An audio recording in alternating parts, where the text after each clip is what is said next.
ചേലക്കരയിലെ ചെക്കന്മാരൊക്കെ ഇപ്പൊ ക്ലാസ് ആട്ടാ.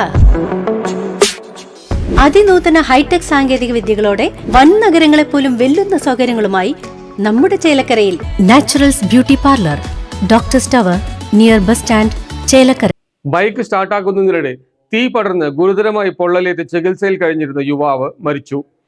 വടക്കാഞ്ചേരി ചിറ്റണ്ടയിലെ വർക്ക്ഷോപ്പിലാണ് ഗുരുതരമായ അപകടം നടന്നത്. പ്രാർത്ഥനകൾ വിഫലമായി. വർക്ക്ഷോപ്പിൽ കേടായ ബൈക്ക് സ്റ്റാർട്ട് ചെയ്യാൻ ശ്രമിക്കുന്നതിനിടെ തീ പടർന്ന് ഗുരുതരമായി പരിക്കേറ്റ ചികിത്സയിലായിരുന്ന യുവാവ് മരണപ്പെട്ടു.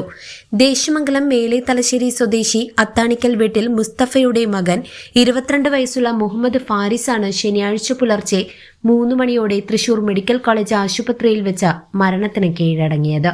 കഴിഞ്ഞ 3 ദിവസങ്ങളിലായി 90% തീപ്പൊള്ളലേറ്റ് അതീവ ഗുരുതരാവസ്ഥയിൽ ചികിത്സയിൽ കഴിയുകയായിരുന്നു ഫാരിസ്. വടക്കാഞ്ചേരി ചിറ്റണ്ടയിലെ ബൈക്ക് വർക്ക്ഷോപ്പിൽ ജോലി ചെയ്തിരുന്ന ഫാരിസിന് കേടായ ബൈക്ക് സ്റ്റാർട്ട് ചെയ്യുന്നതിനിടെയാണ് അപകടമുണ്ടായത്. ബൈക്കിൽ നിന്നും തീപ്പൊരി സ്പാർക്കാവുകയും സമീപത്ത് സൂക്ഷിച്ചിരുന്ന പെട്രോൾ കുപ്പിയിലേക്ക് നിമിഷനേരം കൊണ്ട് തീ പടർന്ന് ഒരു തീഗോളമായി മാറുകയും ചെയ്യുകയായിരുന്നുവെന്ന് ദൃക്സാക്ഷികൾ പറയുന്നു.